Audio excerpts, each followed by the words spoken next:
And that's what I'm telling you. If you can pay attention there and align your believing according to the word of God, your life will be filled with fruits. अगर हम अपने जीवन में सच में फल देखना चाहते हैं, अच्छे फल, तो हम अपने विश्वास की प्रणाली वचन के ऊपर आधारित कर दें. And today I'm going to teach you how easy it is to believe right. It's easy. और मैं आज आपको सिखाना चाहता हूं कि सही विश्वास करना सरल है. Amen. And when you will believe right, you will enter into rest in that area. और जिस किसी क्षेत्र में आप अपने विश्वास की प्रणाली को सही कर देंगे, आप उस क्षेत्र में विश्राम में प्रवेश कर लेंगे. Amen. Okay, I'm going to take you to a scripture. In Hebrews chapter 4, I'll read from verses 1 to 3. It says, therefore, since a promise remains of entering his rest. इब्रानी 4 उसका 1 से 3 पहली आयत. इसलिए जबकि उसके विश्राम में प्रवेश करने की प्रतिज्ञा अब तक है. Let us fear lest any of you seem to have come short of it, for indeed the gospel was preached to us as well as to them, but the word which they heard did not profit them, not being mixed with faith in those who heard it. तो ऐसा करने से वो भय खाएं, ऐसा उन्हें डरना चाहिए, ऐसा ना हो कि तुम में से कोई जन उसे रहित जान पड़े. दूसरी आयत, क्योंकि हमें उन्हीं की नाई सुसमाचार सुनाया गया है, पर सुने हुए वचन से उन्हें कुछ लाभ ना हुआ, क्योंकि सुनने वालों के मन में विश्वास के साथ नहीं बैठा. Okay, wait. You can go to church 365 days a year, but what you are hearing, if you don't mix faith with it, you have just wasted those hours. आप यहाँ पर आते हैं, आपने वचन सुना, लेकिन अगर आपने उस सुनने में विश्वास नहीं मिलाया, तो वो सारा समय आपने बर्बाद कर दिया. Christians miss the most important thing in their life, and that is hearing. And when the word is being preached, they are not hearing. And after the service, they say, Pastor, for the gospel was preached to them, but it did not profit them because they did not mix faith in what they heard. कई विश्वासी सुनने से चूक जाते हैं और सभा खत्म होने के बाद वो पास्टर से प्रार्थना कराने आ जाते हैं. यहाँ पर लिखा हुआ है कि सुने हुए वचन से उन्हें कुछ लाभ ना हुआ, क्योंकि उन्होंने उसमें विश्वास को नहीं घोला. सुने हुए वचन से उन्हें कुछ लाभ ना हुआ, क्योंकि सुना हुआ वचन आपको लाभ देने के लिए सुनाया जाता है. ये सत्संग नहीं है, यहाँ कथा नहीं बता रहे हैं. सुसमाचार इसीलिए बताया गया कि आपके जीवन में लाभ हो.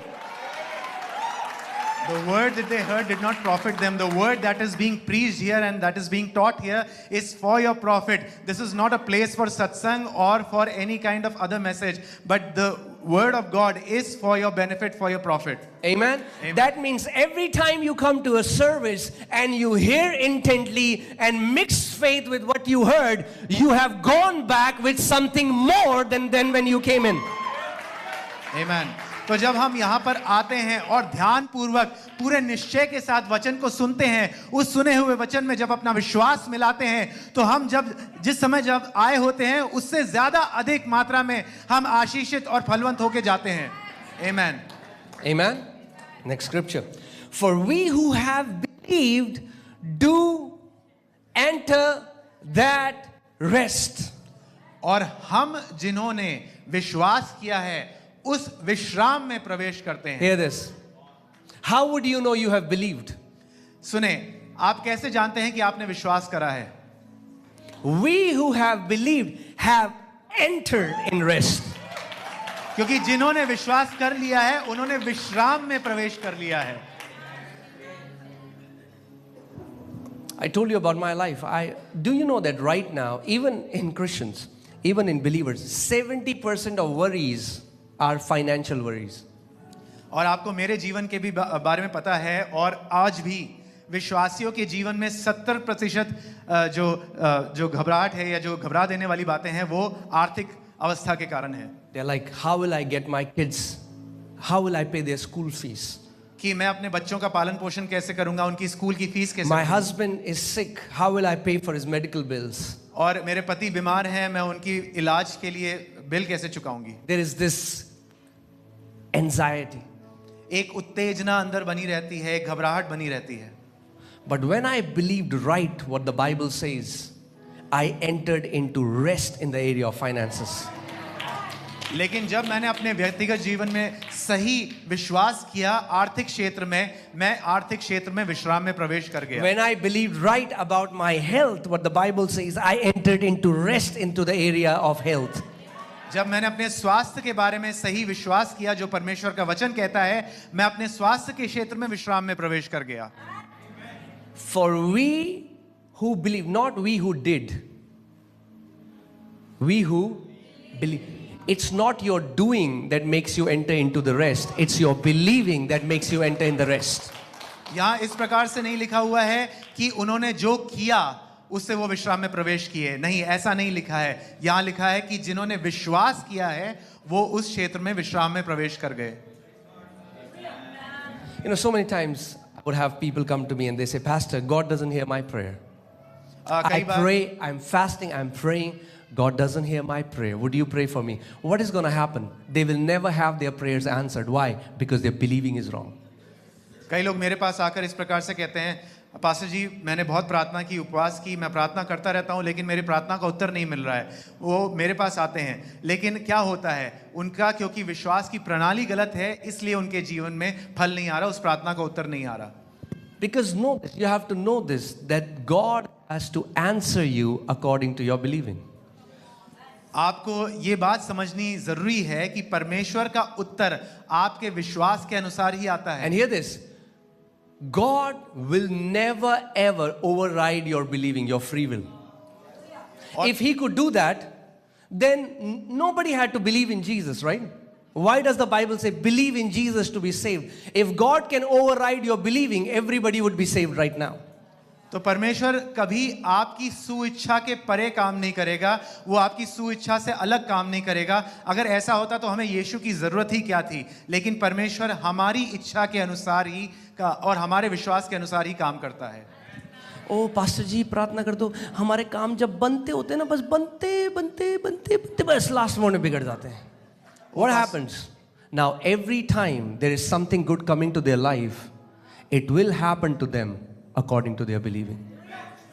Oh Pastor ji, please pray for us. Our work was just about to be finished but it was stopped, and according to their belief system, उनके विश्वास के अनुसार ही उनके जीवन में वैसा होता रहेगा। So they say, what, we don't know what is happening. क्या reason है? प्रभु कहेगा reason तू है. You are the reason of your delays, not Satan. लोग आके कहते हैं कि क्या कारण है, हमारी प्रार्थनाओं का उत्तर क्यों नहीं मिल रहा है। परमेश्वर कहता है प्रभु दिखा मैं फास्टिंग कर रहा हूं, और फिर आपको सपने में दिख रही है अपनी फोटो। ये है रीजन।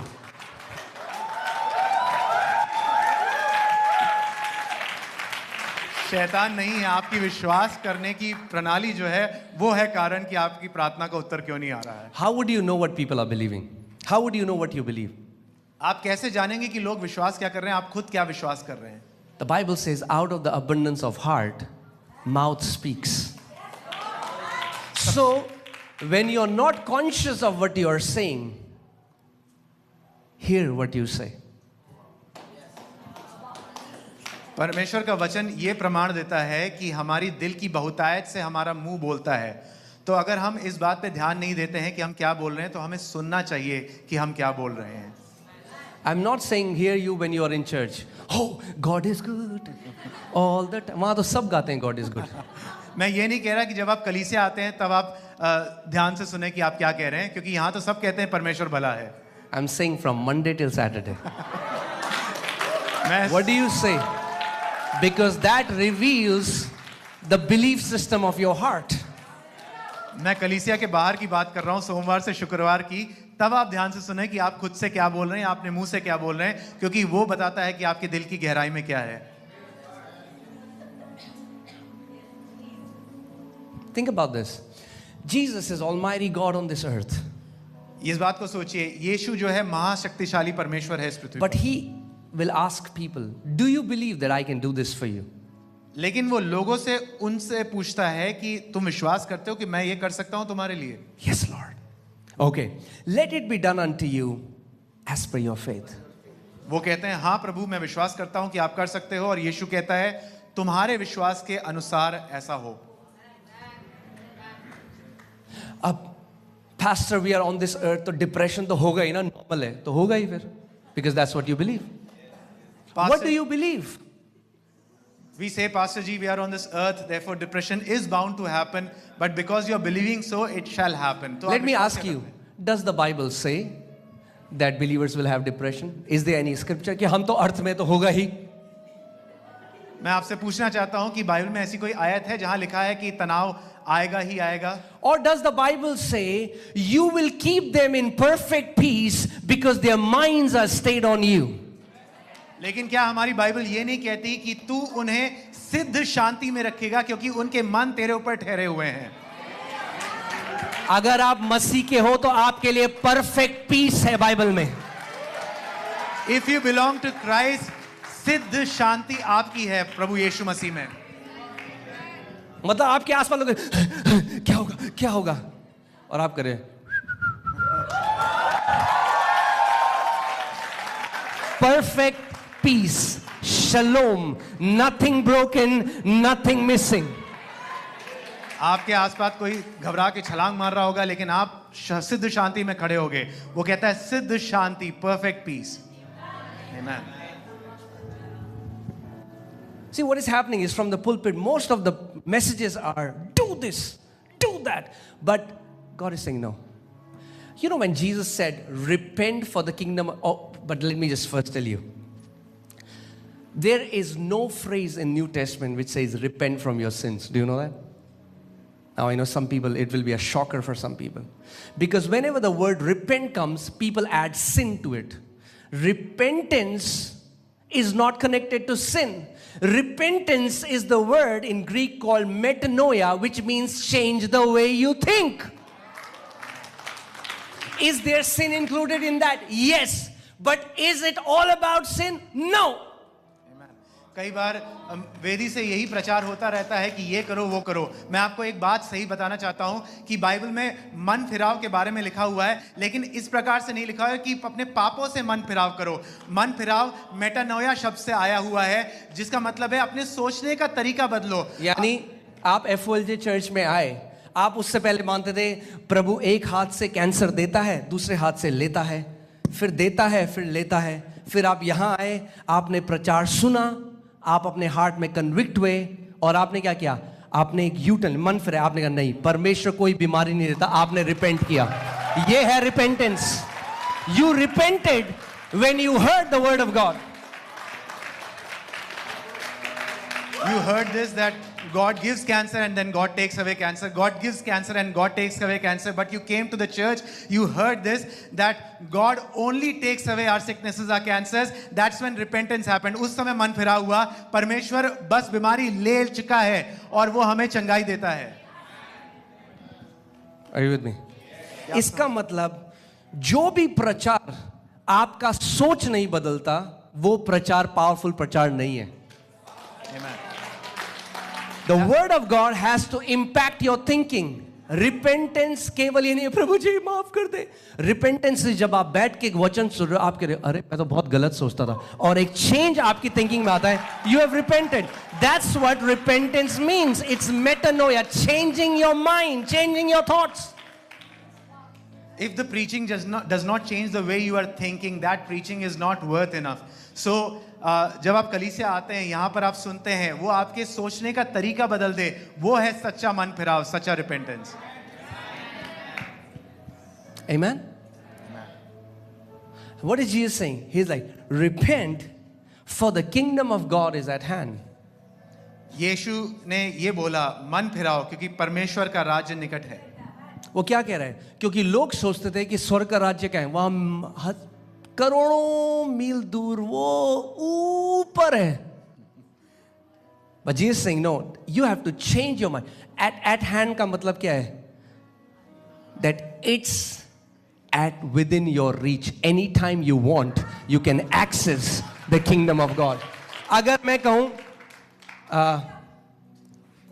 अगर मैं फॉर एग्जाम्पल किसी को बोलूं, अपने दोस्त को बोलूं कि भाई ये फोन दे दे मेरे को, वो कहेगा यार तेरे हाथ के पास तो है, ले ले, जो आपके हाथ के पास है आप ले सकते हो कभी भी. That's what Jesus is saying. The kingdom of God is at your hand.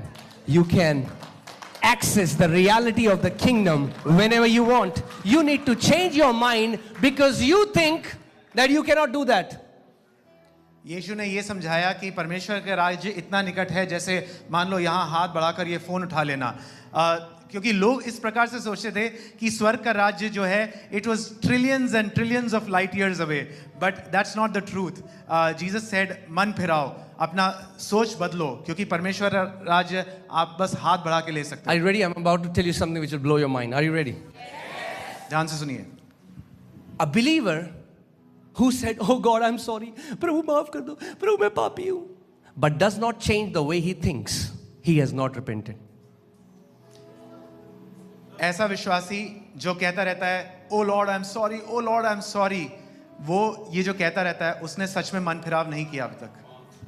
I'll give you an example from the Bible. मैं आपको बाइबल से उदाहरण दूंगा.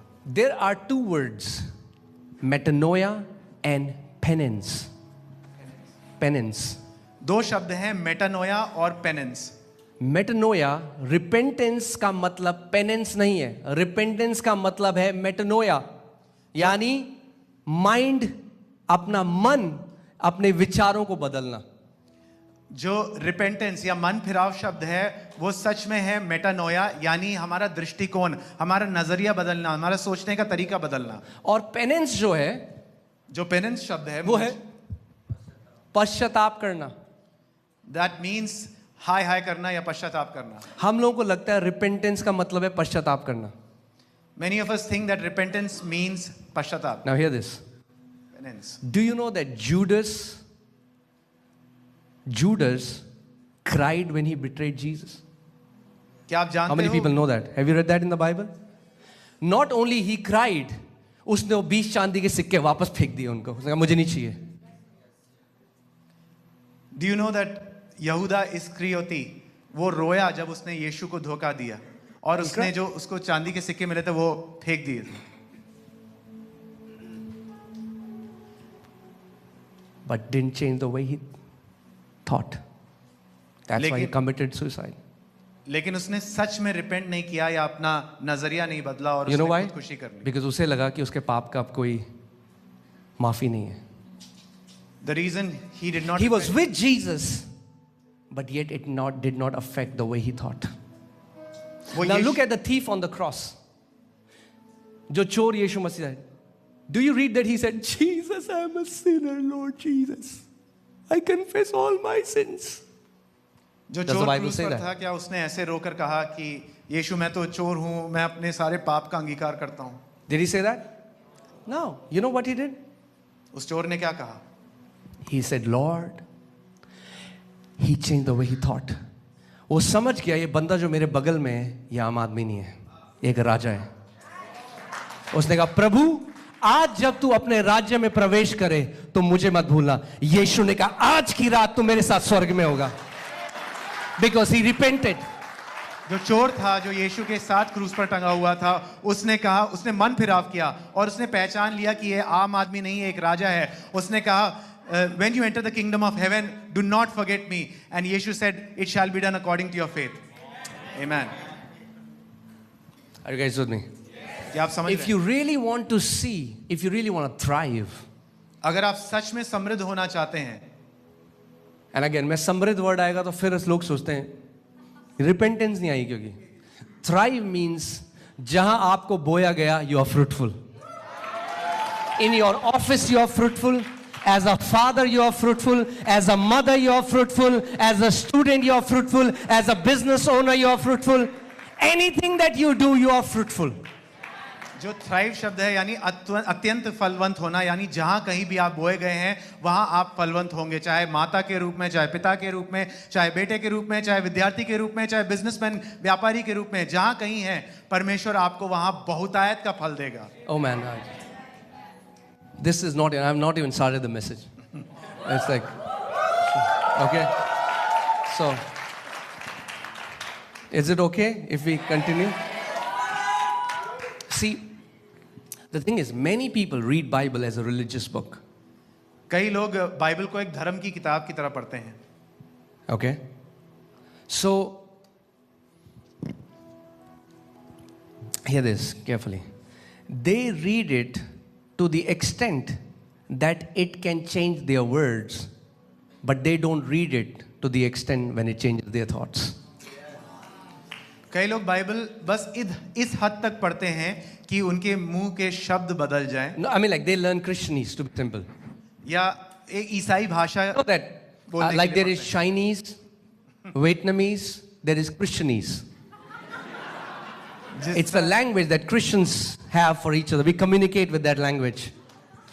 जिस तरह से चीनी भाषा है, वियतनामी भाषा है, उसी तरह ईसाई भाषा है. तो उस तरह से ईसाइयों से संपर्क करने के लिए वो कई लोग ये सीख लेते हैं, लेकिन उनके मन के विचार नहीं बदलता वो. So when I got saved, I started to come to church. First time I went to church, जब मैं उद्धार पाया, मैं पहली बार जब कलीसिया गया, somebody said, "Praise the Lord, brother." किसी ने कहा प्रभु की जय मसीह की. मैं कह रहा, जय मसीह की. Then I said, "Okay, what do we say when we meet? We say praise the Lord." Okay. तो मैंने ये सीखा, अच्छा हम किसी से मिलते हैं कलीसिया में तो क्या कहते हैं? जय मसीह की. Now some people are looking at me like this. Okay, I am not taking Christianese away from you. I'm not saying don't say praise the Lord. That's not what I'm saying. मैं आपसे ईसाई जबान नहीं छीन रहा हूँ. मैं ये नहीं कह रहा कि आप जय मसीह कहना छोड़ दीजिए. हम चिल्ला चिल्ला के बोलेंगे praise the Lord, जय मसीह की. That's not what I'm We saying. will shout and say praise the Lord, जय मसीह की. So chillax. Some people are like, नाराज ना होए. कोई आपसे ये नहीं कह रहा जय मसीह के ना बोलिए. okay, so relax. Then I was there in the church first service, and the pastor was preaching, and somebody said, "Hallelujah." और जब पहली सभा में मैं बैठा हुआ था और पास्टर प्रचार कर रहे थे, किसी ने बोला hallelujah. I was like, "Now, what is this?" तो मैंने कहा अच्छा ये नया शब्द है. I said, "What is hallelujah?" I asked the guy. I'm telling you the true story. I asked him. I said, "What is hallelujah?" मैं सच में बता रहा हूँ, मैंने पड़ोसी से पूछा हालेलुया है क्या? He said, "I don't know, but everybody says it." उसने कहा मुझे नहीं पता क्योंकि सब कहते हैं तो मैं भी कहता हूँ. Then I went to one of the leaders. Then I asked him. He said, "That also means praise the Lord." I was और like, "Okay." बाद में मुझे पता चला उसका मतलब है प्रभु की स्तुति हो. So when I started going to church, तो जब मैं कलीसिया जाना शुरू before that I had low self-esteem. I had low self-esteem. I was sick. I was suicidal. I was depressed. और इससे पहले कि मैं कलीसिया जाता, उससे पहले मैं अपने बारे में बहुत तुच्छ सोचता था. मैं बहुत बीमार रहता था. मैं खुदकुशी करने की मानसिकता रखता Now था. what happened was, I started going to church, but I learned Christianese, but my life was the same. और मैं कलीसिया जाना शुरू किया और मैंने ईसाइयों की भाषा सीखनी शुरू की, लेकिन मेरा जीवन बदला नहीं, वैसा ही था. Oh, praise the Lord, brother, hallelujah. वो कहते थे जय मसीह की भाई, हालेलुया, और मैं भी वही कहता था. But my life was the same. लेकिन मेरे जीवन में कुछ बदलाव नहीं आया. जैसा मैं सोचता था वैसा ही था. Why? क्यों? Because the kingdom was not dominating my thought life. क्योंकि I was thinking the same. क्योंकि परमेश्वर के राज्य ने अभी तक मेरे विचारों को बदला नहीं था. मैं वैसे ही सोच रहा था. So I used to, praise God, worship Him. मैं कलीसिया आता, प्रभु की स्तुति करता, आराधना करता. It's something that we have learned over this. We can sink in, like I wear this suit and then I can wear another. So I had a Sunday suit. Praise the Lord, hallelujah. God is good. And then Monday, then it's different. In your office, when you're talking, when the people are talking, you're wearing a different suit.